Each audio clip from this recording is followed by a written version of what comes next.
राधे राधे दोस्तों, हरे कृष्णा। विंटर का टाइम चल रहा है, सर्दियों का टाइम चल रहा है, तो इस समय लड्डू गोपाल जी की पूरे दिन की सेवा कैसे करनी है, चलिए इस वीडियो में छोटा सा आपको एक जानकारी देती हूँ।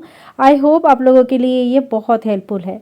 हाल ही में एक क्वेश्चन आया था कि दीदी नया नया लड्डू गोपाल जी लाए हैं, एक बार बताइए किस तरह से सेवा करना चाहिए। तो देखिए, इसके ऊपर बहुत सारे वीडियो ऑलरेडी चैनल पर है, ज़रूर देख लीजिएगा।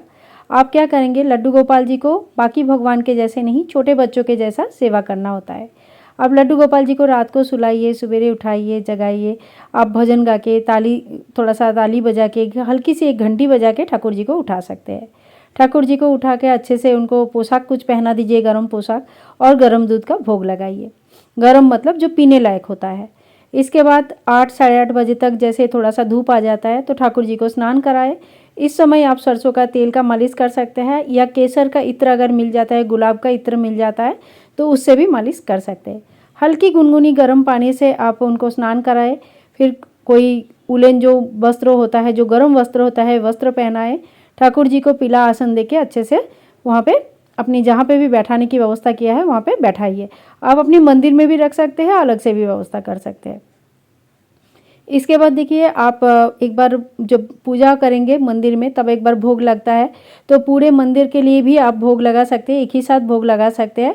या गोपाल जी के लिए अलग से भी आप कोई बतासा या रेडीमेड आप कुछ लेके आए हैं, लड्डू वगैरह घर पर बना के रखे हैं, तो उनका भी भोग लगा सकते हैं, फल का भोग लगा सकते हैं। अब भोग कितने बार लगाएंगे, ये आप जितने आपके टाइम है या जिस तरह का आपका जीवन शैली है उस हिसाब से आप ठीक कर लीजिएगा। आप चाहे तो सुबह, दोपहर, शाम और रात 4 टाइम भोग लगा सकते हैं। कोई कोई ऑफिस जाते हैं तो सिर्फ 2 ही टाइम लगाते हैं, सवेरे भोग लगा दिया फिर शाम को भोग लगाते हैं, तो आप उस हिसाब से भोग लगा दीजिएगा। दोपहर को भी बहुत लोग सुलाते हैं और बहुत लोग नहीं भी सुलाते हैं, तो अगर आप नहीं सुलाते हैं तो कोई बात नहीं, एकदम सीधा रात को सुला सकते हैं। शाम के टाइम पे फिर से आपको कोई दूध का भोग या जूस या कोई भी सूप वगैरह बना के, जो भी मतलब सात्विक तरीके से तैयार किया गया कोई भी चीज़ का एक भोग लगा सकते हैं। रात को जो सोने का टाइम होगा वो भी फिक्स रहता है, जैसे 8:30 9 बजे के बीच में, या ज़्यादा से ज़्यादा 9:30 बजे के बीच में हम ठाकुर जी को सुला देते हैं। सोने के लिए भी आप कोई गर्म बिस्तर का ही यूज़ कीजिएगा, क्योंकि ठंडे के टाइम पे जिस तरह से हम खुद को ट्रीट करते हैं, हम अपने बच्चों को ट्रीट करते हैं ना, बिल्कुल उसी तरह से ठाकुर जी को भी ट्रीट किया जाता है। मतलब जैसे गर्मी अगर है तो गर्मी के हिसाब से ठाकुर जी को भोग लगेगी, उसके हिसाब से सेवा होगा।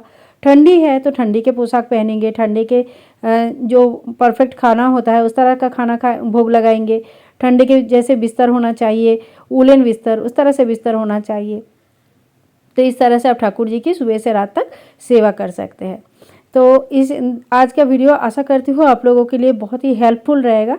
बहुत ज़्यादा कुछ नहीं करना है, बस आप जब भी ठाकुर जी की सेवा करेंगे हाथ पैर धो लीजिएगा, थोड़ी सी गंगा जल छिड़क लीजिएगा और उसके बाद ठाकुर जी के भोग वगैरह लगा सकते हैं। देखिए, ठंडी के टाइम है, बार बार स्नान करना संभव नहीं है, और ठाकुर जी की सेवा पूरे दिन के लिए ही चलता रहता है।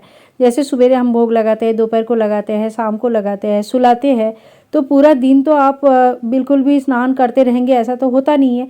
ये क्वेश्चन बहुत आता है, इसलिए बता रही हूँ कि आप आराम से कोई हाथ पैर धो लीजिए, थोड़ा सा गंगा जल एक जगह पे रख लीजिए, छिड़क लीजिएगा, और फिर ठाकुर जी की सेवा आप कर सकते हैं। अगर आपको ऐसा लगता है कि आपको मंदिर बार बार छूना नहीं चाहिए, जैसे बहुत लोगों को ऐसा लगता है, तो आप ठाकुर जी के बैठने के लिए अलग से भी कोई व्यवस्था कर सकते हैं। शाम के टाइम पे धूप दीप जरूर कीजिएगा, सवेरे टाइम पे धूप दीप जरूर कीजिएगा।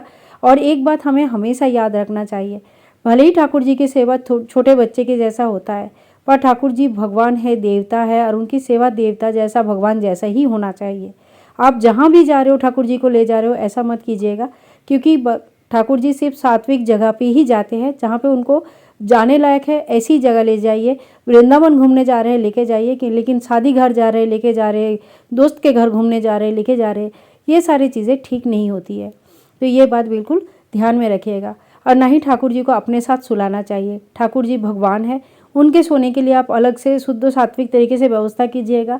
अगर एक ही रूम है तो फिर पर्दा लगाइएगा, पर्दा जरूर कर दीजिए। जैसे ही ठाकुर जी के सोने का जो मंदिर है, जो जगह है, वहाँ पे पर्दा कर दीजिएगा, फिर उनके सोने का व्यवस्था कीजिएगा।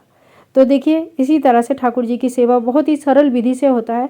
और सबसे बड़ा यही रहता है कि आपके घर के बच्चे का सेवा आप कैसे करेंगे, वो बिल्कुल आपके ऊपर निर्भर करता है।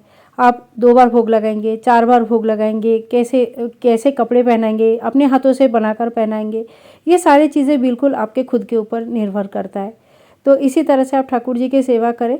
जो भी व्यक्ति ठाकुर जी की सेवा बिल्कुल इस तरह से करते हैं, जो कोई भी कामना मन में नहीं रख के ठाकुर जी को छोटे बच्चे की तरह मान के उनकी सेवा करते हैं ना, उनकी सभी प्रकार का मनोकामनाएं पूर्ण हो जाती है। तो आज की वीडियो में इतना ही, मिलूंगी नेक्स्ट वीडियो में। तब तक के लिए बाय बाय दोस्तों, टेक केयर, हरे कृष्णा, राधे राधे।